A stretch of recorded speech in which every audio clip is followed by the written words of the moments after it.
Howdy there, folks. Welcome into today's video. I got a lot to take you through in this one here today. Wall Street just played themselves in a massive, massive way. We're going to talk about what happened in the market today. We'll talk about what Jerome Powell said, decipher his words there. We're going to talk about some stocks and some things going on in the market in this video here today. But at the front here, I want to talk about how Wall Street's playing themselves. They're making certain moves out there right now that are very attractive moves in the short term, but these moves are going to come back to bite them in a massive, massive way. Now, as retail investors, we're getting one of the most rare opportunities for a certain group of stocks that we haven't had, honestly, in years at this point in time. And it's creating a very interesting dynamic. And I don't think this is the end. I think we're actually in the middle here. I think many of these stocks are going to continue to fall and fall more. There's a certain group of stocks, which is going to create even a bigger buying opportunity for us in these specific stocks that, honestly, these haven't been opportunities for the longest time, okay? And so I'm going to take you through all that. I appreciate everybody joining me as always. Thank you every single person that subscribed to the channel. And let's get straight into this, okay? Newell Brands, NWL. They sell tons of needs-based products that if I went through the different products this company sells right off the bat, you'd be like, oh, I know that brand, I know that brand, I know that brand. Super solid company. Almost a 7% dividend yield now at this point, almost 7%. Hanes Brands, 10.5% dividend yield. Darden Restaurants, 3.3% dividend yield. Whirlpool, 5.1% dividend yield. Pfizer, 4% dividend yield. Chevron, 3.63% dividend yield. By the way, that dividend is going to get up massively over the next few years because they're making stupid money right now as Chevron. Walgreens Boots Alliance, 5.4% dividend yield. 3M, 5.4% dividend yield. By the way, 3M's got some mess going on in their hands with a whole legal situation. I'll just put it like that, okay? Hasbro, 5.1% dividend yield. Kohl's, 7.2% dividend yield. Nordstrom, 4% dividend yield. Foot Locker, 3.7% dividend yield. What gives in this situation, and why is this such a huge mistake that Wall Street's making right now, okay? And I'll explain why they're making this mistake right now in just a second here. But this is a huge mistake. The reason this is a huge mistake, what Wall Street's doing here, is they're dumping these stocks, and they're going to continue to dump these stocks, and I'll explain why in just a moment. And what this is creating is a tremendous buying opportunity for us retail investors to get many of these high-yielding, solid companies that it's like, yeah, they're not the most exciting stocks in the world, but they can give us great dividend yields, right? But it's not just about that. It's way deeper. The thing with those stocks is that takes it further than whatever the dividend yield that you're getting today is great dividend companies can raise their dividends year after year after year after year. So let's say hypothetically you buy a dividend stock, right? Great company, solid business model. Let's say it's a 5% dividend yield, right? Well, if this is a type of company that's always increasing their net income almost every single year, right, they're going to keep increasing that dividend over time. So if you're getting a 5% yield in your shares today, in 5 years from now, that might actually be a 7% yield, a 9% yield, an 11% yield, depending upon how much they raise that dividend over time, right? Think about it in 10 years. Think about it in 15 years. And so it's very much a similar philosophy to if you're familiar with real estate investing, right? For real estate investing, it's about two things. It's about capital appreciation of your properties over time, right? And hopefully that property being worth more over time. And the second component is obviously cash flow, right? Whoever's renting your house is hopefully paying you money every single month, right? And it's not just about the money you're getting now, but it's about what will you be able to command for rents for that house 5 years from now, 10 years from now, 15 years from now, 20 years from now, right? It could be 2x, 3x, maybe 4x, depending upon where your real estate property's at, the deal you got, and all those sorts of various factors there, right? And so Wall Street's dumping out of these stocks, and I think they're going to continue to dump out of these stocks. And it's creating this great buying dynamic for us that a lot of these stocks haven't been buying opportunities for years. And the reason is because obviously there was nowhere to put your money where you could get any return on it. So a lot of Wall Street money, big money in general, just flooded to dividend stocks. And now they're looking at it and they got other opportunities out there in the market right now, and they're like, I don't really need these stocks, right? And so if you look at treasury yields here, obviously you can get a great return, 5% or so. And I think it's very, very, very possible that these treasury yields are going to keep going up, at least in the short term. And when I say short term, I mean over the next 6 months, okay? I don't think they're going up over the next 2 years. I don't think they're going up over the next 5 years, but I do believe they're likely going up over the next 6 months. So which means don't be surprised at all if you continue to see these dividend stocks struggle and get sold off even heavier, which is going to create even a bigger buying dynamic for these stocks, because Wall Street's looking at this and they're saying, why do I want to take a risk in a dividend stock that might go down, right? Versus I can put my money where it's guaranteed in a treasury right now and collect 5%. Why would I buy a dividend stock for 5% and take the risk, right? It's a horrible way of looking at it from a long-term perspective, but from a short-term perspective, it makes 100% sense. All you're viewing this on is the next 3 to 6 months, it makes sense, man. But I'm telling you, over the next 3 to 6 years, this is a horrible strategy, and it will come back to bite them. They're playing themselves in a huge way in this situation. You look at CD accounts right now, right? You can get 5% all over the place from CD accounts. So you got treasuries and CDs yielding you 5% all over the place. Even I was showing you guys, I think it was in yesterday's video, right? Fidelity Investments. This is shocking, okay? Pretty darn shocking. Did you guys see what I showed you yesterday with Fidelity, right? If you just keep cash in your portfolio, essentially, right? They will give you a 4.2% yield for just keeping cash in your portfolio right now. 4.2%. That's an incredible number just for keeping cash there. So everybody's so incentivized to either be in CDs, treasuries, cash, right? In these different cash accounts in their portfolios and stuff like that. And it's creating this dynamic where you're having this kind of money sucked out of the dividend stocks, which is creating their yields are just going higher and higher and higher. And it creates this great buying opportunity for many of us. And so I would say it's the most attractive time I've seen it to be a dividend investor, probably since the first few years of me getting in the market. That's the last time I can remember so many stocks yielding such high numbers. It's incredible, and it's across the board right now. And like I said, I don't think this is stopping anytime soon. I think we got at least another 6 months of weakness in dividend stocks. It could even be 12 months. It depends on how long the Fed wants to go here. But I'm thinking at least 6 months. This matters in a significant way, okay? Now, I'm sure you guys saw the news here today, okay? And then we'll get into Amazon stock. Got to talk about that one, obviously. Some big stuff kind of happening there with Amazon and a few other subjects here today, right? Stocks closed sharply down after Jerome Powell says the rates will rise more than expected, right? And let's just be honest first off. Powell had to come out and take a hawkish stance here today and, try to talk down the market. If you look at the numbers that came in, obviously in February, everything was hotter than expected. CPI numbers, inflationary numbers, everything, right? And so being that we haven't got the next set of economic numbers yet, inflationary numbers, he had to come out and take this stance, just to be honest. Now, we'll see if he remains that stance tomorrow. We'll see about all that, right? The news sent investors reeling, with all three major indexes dropping steeply. Market expectations for a half-point hike spiked, shifting from 30% probability to almost 70% by the day's end. That's incredible. So you went from a situation where most people were not expecting a 50 basis point move to the next, let's call it hike that they're going to do here, to now 70% are expecting that. That's an incredible move. In a matter of a couple hours that happened. That's extraordinary. Treasury yield soared, and the 2-year reached its highest level since 2007. That always freaks everybody out. Whenever you see something that says since 2007, people get scared. Anytime, I feel like 1999 and 2007 are those two time periods that if you hear anything, you're like, oh gosh, what are we in for now, okay? A key recession indicator was also triggered in Tuesday's trading as the yield on the 2-year Treasury note fell below that of the 10-year Treasury note, a sign that investors are worried about the immediate economic future, right? Basically just worried about recession is the best way to kind of put it in regards to that, right? Now, I tell you, okay, I am extremely surprised, and I mean almost shockingly surprised at how little the market actually went down today. The market, this is like nothing. Considering you went in a matter of a couple hours from 30% of market participants to 70% of market participants expecting a much bigger move from the Fed than expected, that's actually surprising. The NASDAQ only down 1.2%, the Russell only down 1.1%.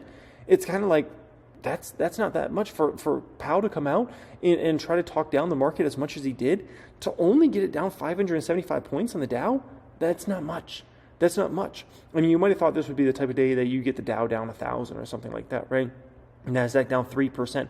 1.25%, that's baby stuff, man. That's baby stuff. And so what I believe is actually going on here is I believe Wall Street really believes that the inflationary numbers we got last month was just a one-off, and it's going to get better from here. And I got to be honest, let me show you this. This matters in a significant way. This is from Trueflation. They basically try to gauge what the actual inflation is at the moment, okay? And what they have us at right now is 4.79%. For the inflation numbers. Now, we probably won't see a 4 from a government number for between 1 and 3 months from now because all the government numbers kind of lag here, right? And also do keep in mind, Trueflation had us at much higher CPI numbers than what the government was actually reporting. So that's kind of interesting from a few sides there, right? But nonetheless, folks, this is in our future. And so that's why I don't think the market's that worried, because I believe the market is still convinced that the Fed's going to stop raising rates this summer because inflation numbers are going to come in better and better throughout the spring and as we get into early summer. And you'll see that, right? And we'll drop to the 5s, and then we'll drop to the 4s, and then potentially even the 3s at some point in the summer. And so the Fed's going to be in a situation where they're not going to need to keep raising. And if anything, they'll be potentially talking about cuts come fall time and winter time. And so I believe that's what the market believes, and I think that's why the market, you didn't see that big sell-off today. Why was the NASDAQ not down 3 or 4% today? Like you might have thought, considering how hawkish Powell came out there. I just believe the market's looking through that and saying, at the end of the day, we're looking at these numbers, and inflation's falling off a cliff right now, and we don't see that trend ending anytime soon. We had a little high numbers there for 1 month. That was a one-off type situation, and we're going to continue to improve from here. And so I think inflation is going to become less of a talk. I think the Fed might become less of a talk as the year transpires. I think recession talk is still going to be here for this entire year, though. I don't think that's going anywhere. I think the debate around if we're going to have a recession, not have a recession, that's going to continue to rage on here. But I'm telling you, inflation is going to become less of an issue. It's already showing up, not just in these numbers, but in the fact that you saw the pricing action the way it was today. If the market was still so hell-bent on all this stuff, believe me, that NASDAQ would have been down 3, 4, 5% here today. It would have been an epic move here, okay? Now, also, this came out. This kind of went on the DL, I thought, but this is huge. I mean, this is huge for the market here. Check this out. Favorable weather and a strong job market kept consumers spending in January, but overall debt balances didn't grow as significantly as expected as high interest rates took their toll. U.S. consumers' outstanding credit increased by $14.8 billion in January from the month before, according to data released Tuesday by the Federal Reserve. And keep in mind, like, debt should almost always increase. It's pretty rare it ever goes down. That's just the bottom line with that, right? Economists were predicting a $20 billion jump. So we're talking about there's over a $5 billion discrepancy between what the numbers actually came in at versus what economists were thinking they were to come at it, okay? Which means consumers aren't just spending nearly as much as a lot of people thought, right? Which goes into the whole potential deflationary story and not as inflationary, right? Because the more people are spending money, obviously it just helps inflation kind of keep rolling here on and on and on, right? It's the second lowest monthly gain since January 2022 and follows a December where credit balances grew by a revised $10.7 billion. Non-revolving credit, which includes car loans and student loans, grew at a modest 3.7% seasonally adjusted annualized basis, while revolving credit, which mostly includes credit cards, grew at an annual rate of 11.1%. The gains in revolving credit accumulation aligns with a surge in consumer spending during January. Retail sales accelerated 3% from December, and and you don't see that too often, from December to January, and a broad-based consumer spending rose 1.8%, according to the Commerce Department here. However, the high interest rate environment is weighing on affordability and in turn used car sales and other various factors in home sales and all those sorts of things, right? But the bottom line is this shows that consumers are being a little more careful with spending out there right now, okay? Which is obviously falls into more of the recessionary camp if consumers are being more careful with spending, right? And coming $5 billion plus under what economists were expecting. But at the same time, that's kind of what you need. We need to get inflation killed this year, okay? We can't have inflation still rolling into 2024. This dragon has to be slayed this year, okay? This baby went way longer than a lot of almost everybody expected. We need to slay this dragon this year and get rid of it. And inflation could be a thing of the past, and then we'll just be in the 2 to 3% number range for quite some time into the future. So we got to slay this dragon, and if we're going to slay this dragon, we can't have spending like insane. This has to be a very modest year economically, not a, oh my gosh, it's the end of the world recession type situation. It's just got to be like, spend, but don't go crazy out there. Okay, that's what we need to see, right? Next up, I want to talk about Amazon. So Amazon's a position, I'm up to $64,000 worth of shares in the public count. I want to get this position to like $200,000 plus, okay? And my hope is that Amazon stock is down this entire year. Last year was a huge year for me adding to Metastock. Metastock was the opportunity of 2022, in my opinion. The opportunity of 2023, in my opinion, is Amazon stock.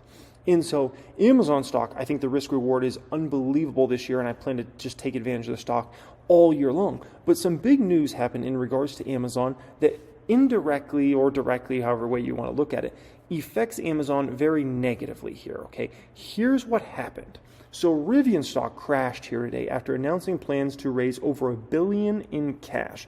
Rivian plans to raise $1.3 billion in cash by selling green convertible notes, despite indicating it had sufficient cash in last week's earnings, right?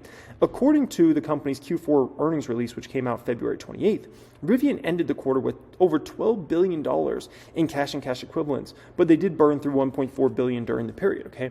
So nonetheless, this is something that will negatively affect Amazon. And the reason being is Amazon has a huge investment in Rivian, okay? A huge investment. And so going into this quarter, okay, basically from the beginning of this quarter to now, Rivian stock is down about 15%. So that if Rivian stock continues to be down, let's say by March 31st, it will negatively impact Amazon's GAAP numbers in their net income, okay?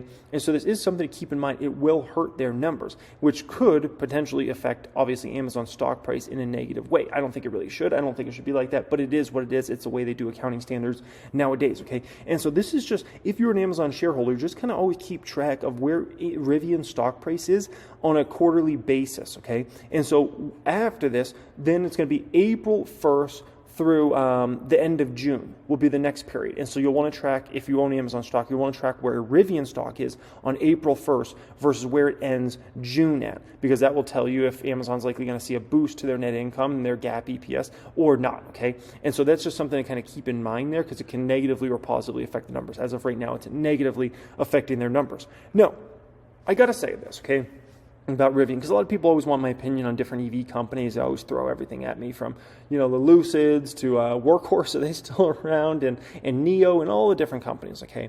I will say this.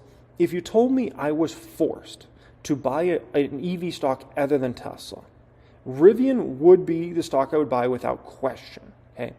And it's not a stock I personally own. I don't really have any ambition to own this stock. It's a possibility someday I could own it, but I don't really have any ambition. But this is the one I would own if I didn't own Tesla, okay? Lucid is a mess, and I mean a mess, okay? NIO, I've never wanted a piece of that because it's a Chinese company, and we know Chinese companies are a mess. You can look at their stock price over time. It's awful, okay?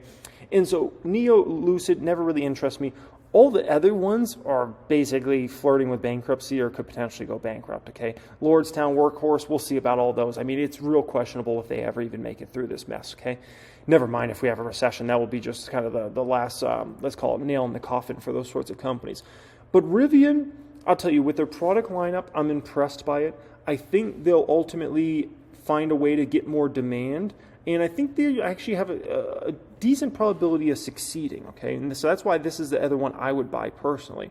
And the other reason is, if I look at who the financial backers of this company, right? Look at like the top institutional holders of Rivian. You got big dog Amazon as number one, right? They're the biggest institutional holder. You got T. Rowe Price, you got BlackRock, and you got Vanguard. And so when I look at a company like Rivian, they got great institutional backers at this company. And I got to say, if you force me to buy something other than Tesla, Rivian's the stock I would buy. But with that being said, Tesla's still the better risk-reward profile of all the EV companies by a mile now at this point in time. But that would be the one I'd be interested in, okay? Now, I want to show you this, and I think this is really, really important for everybody watching this video. I bet you a lot of people don't even know what ticker symbol that is. AZO. It's AutoZone, okay? AutoZone. check out this stock in the past 10 years. It is up 542%. AutoZone has to be one of the simplest business models in the world, right? It's not super complicated. You don't need to be a rocket scientist with 50 years of experience in the market to understand AutoZone, okay? And yet that stock has performed incredible the past 10 years. Pull up a 15-year chart of Amazon. Pull up a 10-year chart. Pull up a 5-year chart. And you will find it has smashed the market over the past 15 years, 10 years, 5 years, probably over the past year, probably over the past 2 years. It almost doesn't matter what chart you pull up. Amazon's wrecked the market. Absolutely wrecked it. Or excuse me, not Amazon. Well, Amazon probably has as well, at least over the past 15 years. AutoZone, okay? And so when you look at a company like AutoZone, this goes to show you that you don't have to be in some crazy company to get great returns in the stock market. You don't have to be, okay? It doesn't have to be the next Tesla, the next NVIDIA, the next AMD, okay? It doesn't have to be one of those crazy stories. You can sometimes get some of the most insane, flashy returns you could ever imagine from some of the most boring companies you ever imagine. And AutoZone is about as boring as it gets, okay? I mean, literally, if you're thinking about some of the most boring, underhyped stocks in the stock market, AutoZone would be really, really high on that underhyped and just like super boring, like who cares about that stock? But then you look at the returns that stock's thrown off, and they've been anything but boring, okay? And so sometimes you got to ask yourself, are you in this for ego or are you in this for money? Because if you're in this for ego, then it's about like trying to find the next 10x opportunity or 20x, and then it doesn't work out, right? And I've been down that road. It's not a fun road to be down, right? Chasing that next huge winner when all is long, so many times you got these opportunities in front of yourselves that are such great companies. Look at the ELF returns I have, 900+%, near 1,000% return. My best returning stock over the last number of years from a cosmetics company, right? And so you just got to understand in this game, it's not about the flashiest stock. You don't need to buy Lucid and hope that's the next Tesla, or NEO and hope that's the next Tesla. You can many times find much more boring companies that are going to wreck the returns of the market and those stocks as well, okay, folks? And so don't ever forget that this game's about money. It's not about flash. It's not about, the hype and all those sorts of things. And usually if a stock's super hyped, it's usually, kind of a played out story in general when it comes to that, okay? I put together an entire workshop for you guys 2 nights ago. This is absolutely free to check this out. It's a pinned comment down there, and it goes into exactly how to scale your portfolio to 6 figures and beyond. So if you're somebody that has a portfolio less than 6 figures, and especially less than multi-6 figures, check out that video. You're going to get a lot of value out of it. It's about a 30-minute video. It's absolutely free, and it goes into my 5 steps on how to do that, okay? Appreciate you all. Much love as always, and have a great day.